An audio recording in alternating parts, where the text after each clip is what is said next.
Thank you, Ambassador. Yesterday, Secretary Bessent stated that you and he both will lead trade negotiations with Japan. I am very pleased that President Trump has decided to press for market access in this case. I hope we'll see more negotiations that press for zero barriers. But could you explain a little bit what is the scope of these negotiations?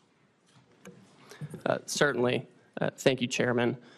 So as you know, yesterday the President directed Secretary Bessent and myself to interact with the Japanese. We've already been having several conversations with them over past weeks. So this is not a new development, but we are taking it to a new level. Obviously, we want to have more market access in Japan. For us, we feel like we could have more and better agricultural market access. There are also structural impediments to some of our industrial goods in terms of standards and regulations and that kind of thing. I also think that there are things we can do with our trading partners, things that aren't always purely in the trade sector with respect to economic security, whether it's export controls alignment or investment screening alignment or energy, making sure that our partners are tied up with us with respect to liquefied natural gas and other resources, as opposed to being dependent on other countries that may not be as friendly. And so I think all of these factors will go into these discussions with Japan in the coming weeks. Well, thank you. And as you indicated in your testimony, you've been approached, the administration or you have been approached by about 50 other countries already. I assume that the objective in these approaches, and I assume that there will be discussions and negotiations with them, but first, could you verify that? Is the objective here to engage in market access negotiations with these countries? Chairman, as these countries approach us, the idea is that we've had years and years of non-reciprocal access, and it's contributed to these trade deficits. As the countries come to approach us, what we've told them is, if you have a better idea to achieve reciprocity and to get our trade deficit down, we want to talk to you. We want to negotiate with you. And it goes both ways. Sometimes they have exports to us that are driven by subsidies and unfair trading practices.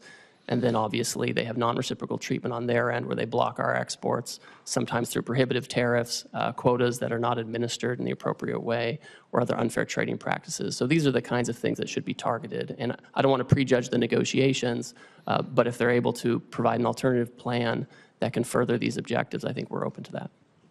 Well, thank you.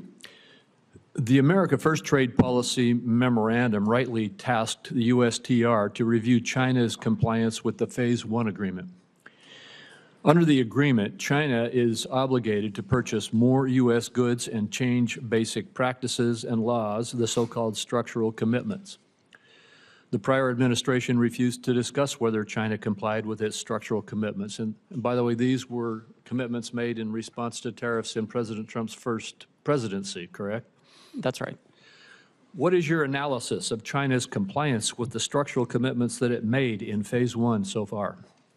Our assessment, Chairman, is that in the initial stages of implementing the agreement, China made significant movement to make these structural changes, whether it was with respect to agricultural rules, financial services, or IP.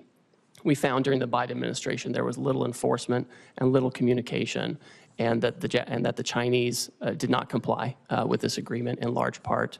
I've had a call with my counterpart. I've communicated to him our feeling on this, that they have not complied with the agreement. And I think we're disappointed by this.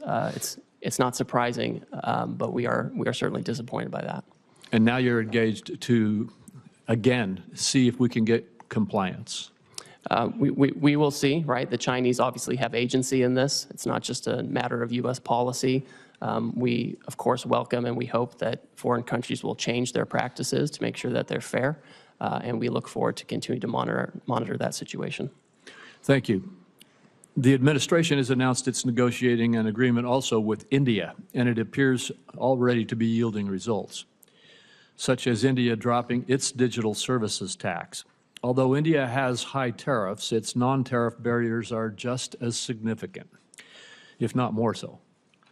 Will you try to include commitments on matters such as intellectual property, technical barriers to trade, and science-based agricultural rules to take on those barriers? Yes, and I have a standing call with my Indian counterpart to address these very issues. All right, thank you. Senator Wyden. Thank you. Thank you very much, Mr. Chairman. I saw